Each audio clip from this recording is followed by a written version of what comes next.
He could not avoid the whispers forever. They reached him like cold drafts in the corridors, creeping through every stone of the Red Keep in King's Landing. Eddard Stark, Lord of Winterfell, Hand of the King, had learned that secrets in this city were seldom buried for long. But he had come here out of duty and friendship, determined to serve the realm the way Robert Baratheon had once served him. Perhaps not perfectly, perhaps not gently, but always loyally. In truth, Ned had hoped he might maintain the honor of the king's office, to keep the peace, and to find some measure of justice. Yet justice was hard-won in a city steeped in intrigues, where people smiled while thinking of betrayal, and sometimes killed in the name of righteousness. He'd discovered the darkest truth of all. Robert's children, those golden-haired little princes and princess, were not the king's blood. The seeds of war were sown in that single revelation. Yet Ned knew Robert Baratheon well enough to guess the king's reaction. Robert had fathered many bastards, though had never found it within himself to acknowledge them. Most were left to fend for themselves, or else were provided with coin. But never had there been any question of legitimacy. Robert, for all his boisterous ways, had never considered giving any bastard the name Baratheon, except the rare times out of fleeting guilt. Those golden-haired babes in the Red Keep, so beloved by the queen, so beloved by the people, they did not belong to him. The truth was ice in Ned's veins. He remembered the promise he'd made to his sister so many years ago, how that promise had shaped his life, how it had guided him toward a sense of honor that often warred with necessity. But that had been different. Jon Arryn, who had died for the same secret, had once taught Ned that duty could demand the highest price. And now, duty demanded the highest price once more. It might cost Ned his life, but if he did nothing, if he allowed Cersei's children to hold the throne that was not theirs, the entire realm would pay the price. Robert's anger, so legendary across the Seven Kingdoms, might provide a chance.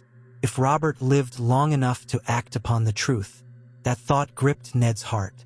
He already suspected the Queen's involvement in attempts to hide or suppress this secret. What else might she do to ensure her children held the throne? Yet in these dire times, Ned found an unexpected hope. Gendry, a young boy, hardly more than a boy, forging steel in the armor smithy. Ned had encountered him by chance, well, by investigation, in truth, during the course of unraveling Jon Arryn's last days and last words. Gendry had Robert's black hair, his square jaw, his broad shoulders that were already taking shape even at such a young age. He was as Baratheon as any of them, but he was low-born, a bastard of the king's. At first, Ned had not thought much of it beyond confirming the pattern that Jon Arryn had discovered. Yet once the idea began forming in Ned's mind, like a sword hammered and tempered again and again, it would not leave him. If Cersei's brood was false, if Joffrey was not the rightful heir, if any of Robert's bastards could be elevated and recognized, it would be Gendry. He was the only male child that Ned knew for certain. Perhaps there were others, scattered in brothels or hidden across the city. But Gendry was the one whose existence had been discovered, whose paternity was plain in his face. It was an impossible notion, to have Robert name this bastard as heir over children who had for so long been presumed to be the king's own. Surely the entire kingdom would revolt at the idea. Surely the Lannisters would never allow it. It would not solve the matter with Stannis or Renly, either, for they too would claim the Iron Throne if it were vacant and if Robert died without recognized heirs. And yet, the more Ned mulled it over, weighed it against the alternatives, the more it struck him as the only solution that might avert a war. Stannis was a righteous man and Robert's lawful heir by the lines of succession, but the realm did not love him. Renly was charismatic, yes, but to pass over Stannis in favor of the younger brother would be an even starker violation of duty. This bastard boy, however untried, was of Robert's direct blood. If Robert named the boy himself with the king's own words and seal, it might preserve the unity of the realm. The great houses might pause, taken aback by such a bold move. Certainly, the Lannisters would not cede easily, but they would be in open rebellion against the king's word if they contested it. And if Ned's suspicions about the queen's capacity for intrigue were correct, the only path to keep the realm from falling into chaos might be to confront Robert with the truth swiftly, before the Lannisters made their move. When the king stumbled in from the hunt, mortally wounded by a boar, Ned's time ran short. He watched Robert, so strong once upon a time, laid low upon his bed, struggling to breathe, drenched in sweat and half lost in dreams. Wine only made him delirious. The maesters swarmed about him, applying poultices, trying to staunch the bleeding, but the damage was done. For all that he was the king, Robert Baratheon was dying. In the hours after his return, delirious from the pain, the king raged and cursed. He spoke of the wine that Ser Lancel Lannister had given him, and he cursed the boar, but mostly, he cursed the gods for deserting him. Ned watched over him, heavy with guilt. If he brought up Gendry now, in the king's dying hours, would Robert even understand or believe him? Yet he had no choice. Late that night, when the maesters had stepped away and Robert was drifting in and out of consciousness, Ned approached the bedside. A single flickering candle lit the king's sweat-sheened face. Outside the window, King's Landing lay quiet, with the hush of impending tragedy. "Robert," Ned said softly, bending close to the bed, "I must speak to you." One of Robert's eyes opened, red-rimmed, glaring. "Ned, gods, I hurt." Ned swallowed hard. My lord, I know. The boar wounded you deep. The maesters have done what they can. But there is something you must do before." He could scarcely bring himself to say it. "Before it is too late." Robert tried to push himself upright, but failed, groaning as the pain took him. Ned slipped an arm behind him, supporting his weight. The king's breath rasped shallowly in his chest. "Too late for what? The hunt? The feast? Damn. I'd give half my kingdom for a feast and good wine right now." He gave a humorless chuckle that turned into a cough. "Speak, Ned. I'm not dead yet." "You have no true-born sons," Ned said quietly. "Joffrey is not your child, nor are Tommen or Myrcella. You have been deceived." Took a moment for the words to sink in. Robert's glassy gaze sharpened as if he were trying to focus. "Treason," he croaked. "You speak treason, Ned. My sons, my heirs. Robert, look at them. Joffrey has golden curls, so do Tommen and Myrcella. They are not yours. I can prove it, but there is no time for formalities. The boar did its worst, and you are leaving this world." Ned's voice broke, unsteady with sorrow. "Before you do, you must make it right. The realm is in peril if the Lannisters lay claim. Cersei, she will stop at nothing to hold the power. If you want the 7 kingdoms to remain under Baratheon rule, I beg you, declare your true son. You have a bastard here in the city. His name is Gendry. He is a smith's apprentice with the Baratheon look. Strong, black of hair, square-jawed, as you were in your youth." A flush crept over Robert's cheeks. Whether from fever or anger, Ned could not tell. "I sired many bastards," he said, voice thick. "I barely remember them. Why should I name this one? Will it even matter? When I'm gone, the Lannisters." He clutched at Ned's tunic, coughing anew. A thread of blood trickled from his lips. Ned glanced around, praying no one was listening from behind the door. He leaned closer. "It will matter, Robert. If you name him, if you sign a royal decree, your loyal men will rally around him as the rightful heir. Joffrey will be unmasked as a pretender. Stannis may contest it, yes, but if your own words are set down on parchment with your seal, it might unite the realm instead of tearing it in two. I know it's mad. I know.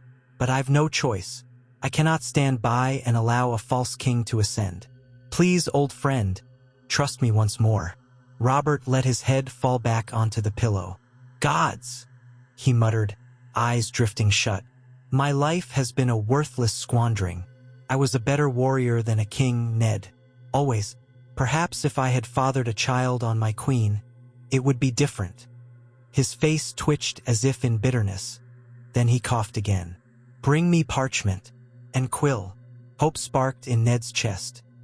He fetched a parchment from the desk in the corner of the room, rummaged for an inkwell and quill.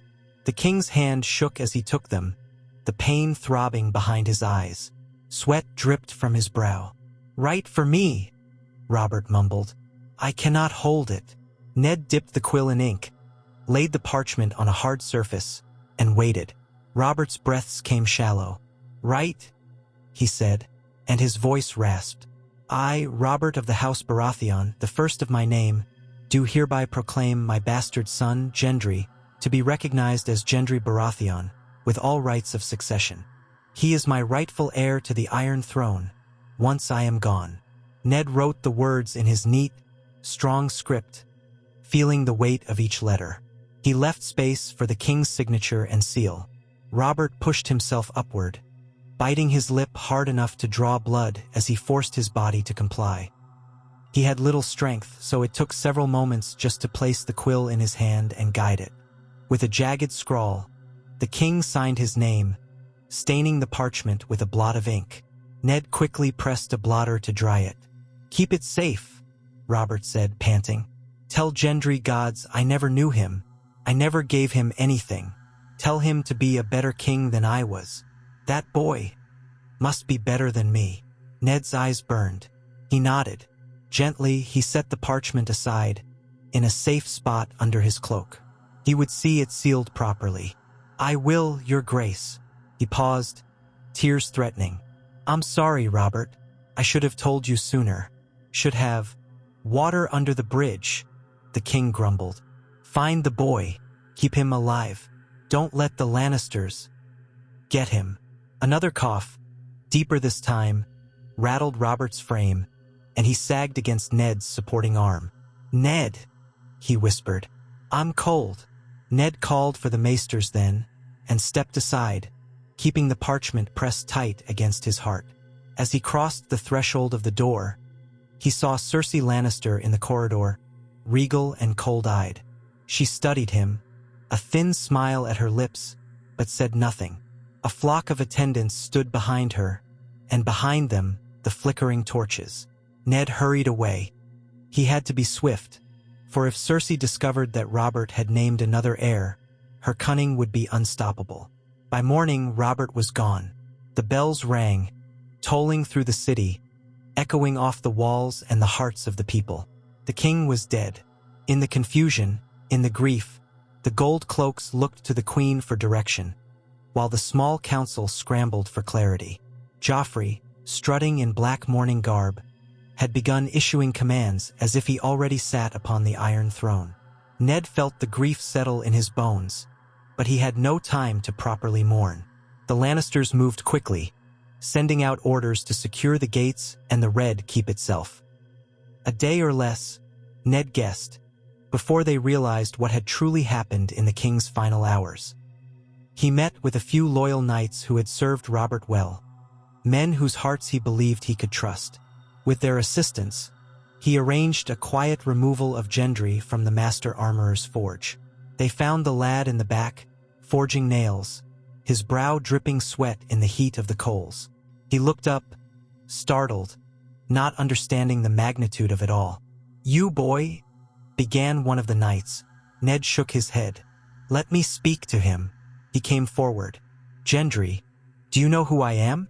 He nodded warily. You're the king's hand, Lord Stark." He looked uncertain, a big lad who held the hammer well. His pale blue eyes, ringed with exhaustion, flicked between the men. Ned said gently. "I was the king's hand, and the king has just died." He took in Gendry's wide-eyed confusion. "No doubt you've heard the bells?" Gendry swallowed. "I heard them.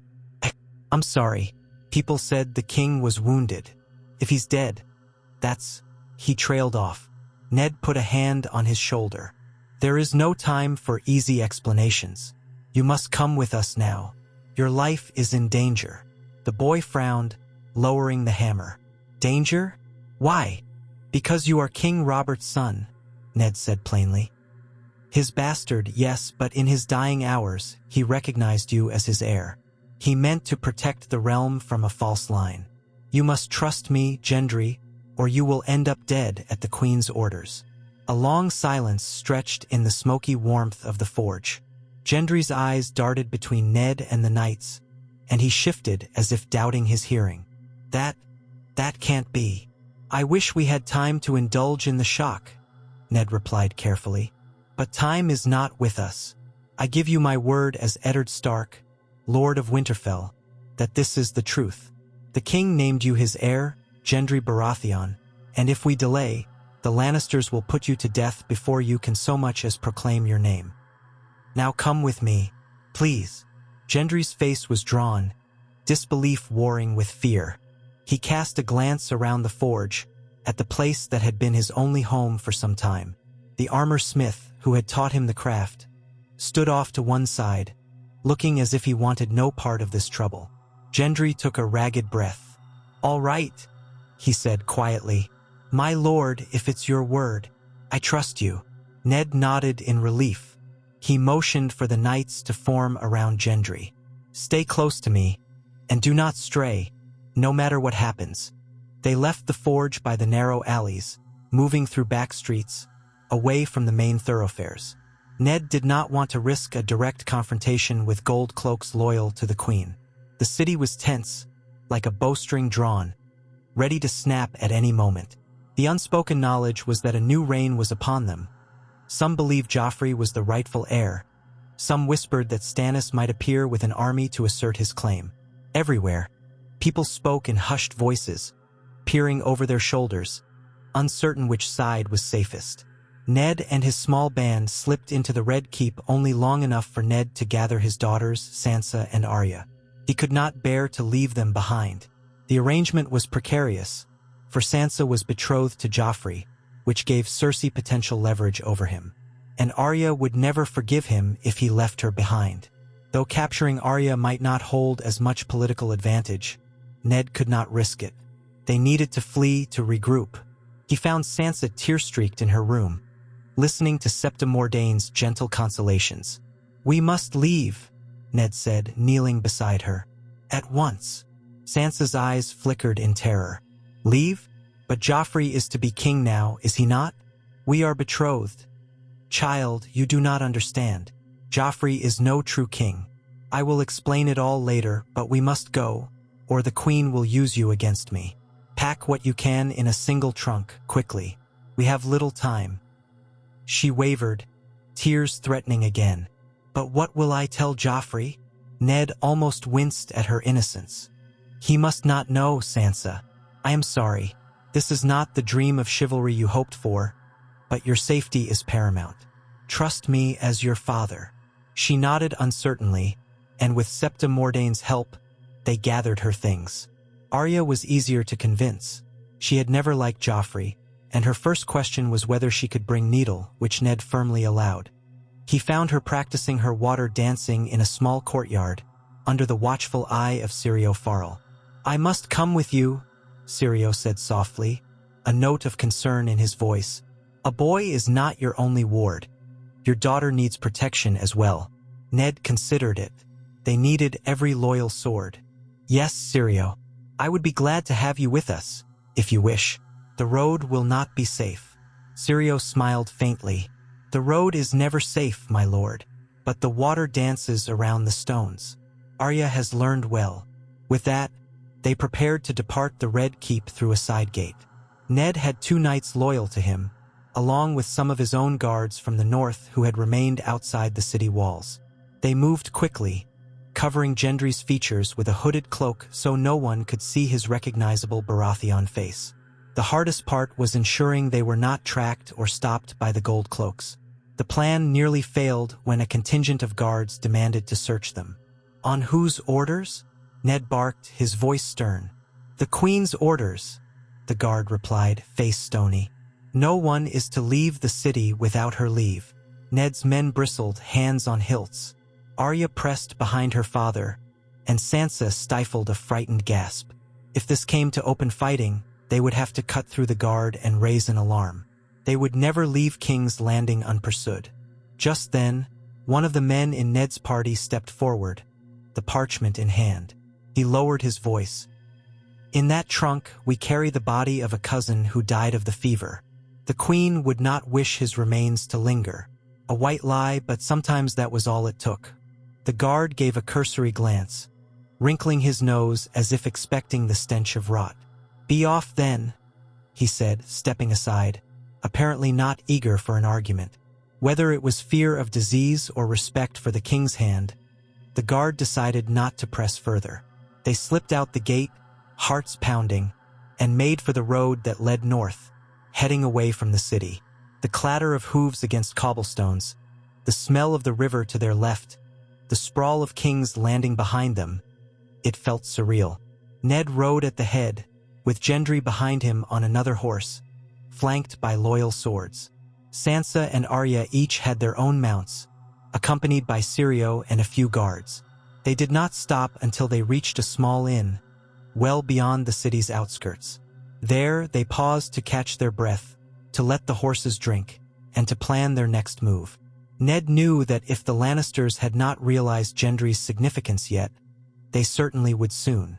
Possibly they had discovered the parchment missing, or perhaps they assumed Ned would try to name Stannis as heir. But once they learned that Robert had recognized a bastard son, and that this bastard was in Ned's keeping, they would hunt him relentlessly. Gendry still seemed shaken. He had spoken little on the road, as if the magnitude of it all weighed too heavily on his shoulders. Ned found him alone near the inn stable, staring at the sky. "Are you well?" Ned asked, coming to stand beside him. Gendry shifted, his fists clenching and unclenching. "I don't feel like any sort of king.